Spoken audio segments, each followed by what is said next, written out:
और वहीं उपराष्ट्रपति जगदीप धनखड़ द्वारा अचानक त्यागपत्र देने के बाद अलवर में भी चर्चाओं और प्रतिक्रियाओं का दौर जारी है। भाजपा उनके त्यागपत्र को लेकर स्वास्थ्य का हवाला दे रही है, जबकि कांग्रेस पार्टी ने इसे दबाव और स्वतंत्रता से समझौता नहीं करने को कारण बताया है। भाजपा के उपाध्यक्ष रहे देशराज वर्मा ने कहा है कि उपराष्ट्रपति बेहद अनुभवी हैं, पार्टी की विचारधारा से साम्य रखने के साथ ही वे कानून के जानकार भी हैं, लेकिन उम्र काफी होने के कारण उनका स्वास्थ्य खराब होने लगा था और उन पर किसी प्रकार का कोई दबाव नहीं था। सर, देश के उपराष्ट्रपति जगदीप धनखड़ ने इस्तीफा दिया है, आप पार्टी के उपाध्यक्ष हैं, क्या कहना चाहते हैं? देखिए पत्रकार महोदय, इस्तीफा देना ये उनकी व्यक्तिगत सोच थी, लेकिन स्वास्थ्य उनका अनुकूल नहीं था, ऐसा उन्होंने इस्तीफे में दर्शाया था। स्वास्थ्य अनुकूल नहीं होने के कारण पढ़े लिखे और बहुत समझदार हमारे राष्ट्रपति रहे हैं, तो उसको ध्यान में रखते हुए उन्होंने इस्तीफा दिया है। ऐसी कोई लोग विडंबर फैला रहे हैं कि भाई कोई कारण होगा नहीं होगा। वो भारतीय जनता पार्टी के कर्मठ कार्यकर्ता हैं, भारतीय जनता पार्टी के सिपाही रहे हैं और अनेक चुनाव लड़े हैं, उन्होंने एमएलए भी रहे हैं, सांसद भी रहे हैं, लेकिन स्थिति अनुकूल स्वास्थ्य नहीं होने के कारण उन्होंने इस्तीफा दे दिया। सर, असल वजह स्वास्थ्य है या सियासत है? देखिए, ये राजनीति है। कुछ पत्रकार कुछ बोल रहे हैं, कुछ राजनीति कुछ बोल रहे हैं, लेकिन मेरा कहने का तात्पर्य है कि वो भारतीय जनता पार्टी का बहुत कर्मठ कार्यकर्ता है और अपने स्वास्थ्य को अनुकूल नहीं समझते हुए भारतीय जनता पार्टी की और देश के हित को नहीं समझते हुए बहुत बड़ा त्याग किया उन्होंने, कि जबकि 27 तक वो राष्ट्रपति रह सकते थे, लेकिन अपने स्वास्थ्य को ध्यान रखे और राष्ट्र हित को ध्यान रखते उन्होंने ऐसा किया है।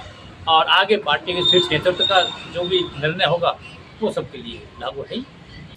उधर प्रदेश कांग्रेस कमेटी के महासचिव अशोक कुमार सैनी के अनुसार संवैधानिक पदों पर बैठे हुए सभी व्यक्ति प्रधानमंत्री नरेंद्र मोदी के दबाव में काम करते हैं, साथ ही बात नहीं मानने पर उन्हें बाहर का रास्ता दिखा दिया जाता है। इससे पहले भी जब पूर्व राज्यपाल सत्यपाल मलिक ने किसानों के पक्ष में बात की थी तो उनके साथ ऐसा ही व्यवहार किया गया था। इसलिए उपराष्ट्रपति ने भी वर्ष 2027 तक कार्यकाल शेष होने के बावजूद त्यागपत्र का रास्ता चुना।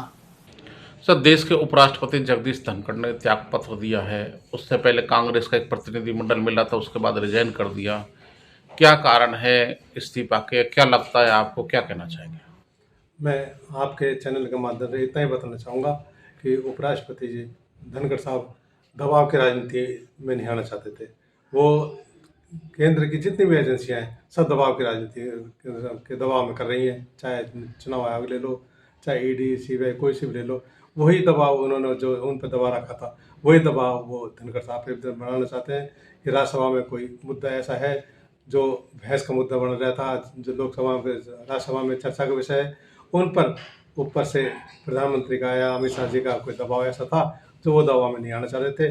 इसलिए दबाव की राजनीति में दबाव में आकर के उन्होंने अपने पद से इस्तीफा दे दिया ताकि दबाव की राजनीति ना कर सके। सर, आप लगे केंद्र सरकार में जिस तरह से अमित शाह और प्रधानमंत्री मोदी का सारे केंद्रीय मंत्री और बड़े बड़े जो राज्यपाल मुख्यमंत्री पर दबाव रहता है, तो क्या भारतीय जनता पार्टी के शासन में सभी दबाव में काम कर रहे हैं? बिल्कुल, ये तो आप देख लो, जो भी चुनाव आयोग का फैसला है सब दबाव में हो रहा है। ईडी सीबीआई ये सब दबाव में कर रही हैं, चाहे कोई भी एजेंसी ऐसी हो जो स्वतंत्र एजेंसियाँ हैं उन पर सब पर बीजेपी के दबाव है। बड़े नेताओं का, प्रधानमंत्री हो, शाह जी हो, इनके सबके दबाव है। बिना दबाव के कोई राजनीति नहीं हो रही। जब तो हम जब मर्जी हमारे नेताओं को ईडी को भेज देते हैं या सीबीआई करवाते हैं, इनकम टैक्स भेज देते हैं। ये पूरी राजनीति के जो चक्र चल रहा है ये दबाव की राजनीति का चल रहा है। इनकी बात मानो तो राज करते रहो, अगर इनकी नहीं मानोगे तो परेशानी होगी। तो धनखड़ साहब ने इनकी बातों में नहीं आए और कोई दबाव में, तो उन्होंने अपना पद से इस्तीफा देना उचित समझा।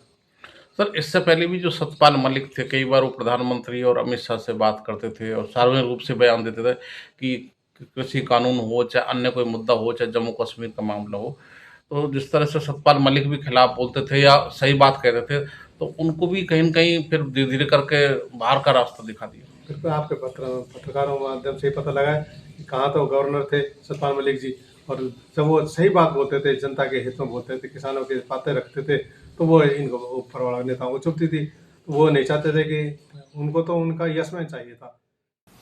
कुल मिलाकर राजस्थान से ताल्लुक रखने वाली उपराष्ट्रपति धनखड़ का अचानक इस्तीफा चर्चा का विषय बना हुआ है।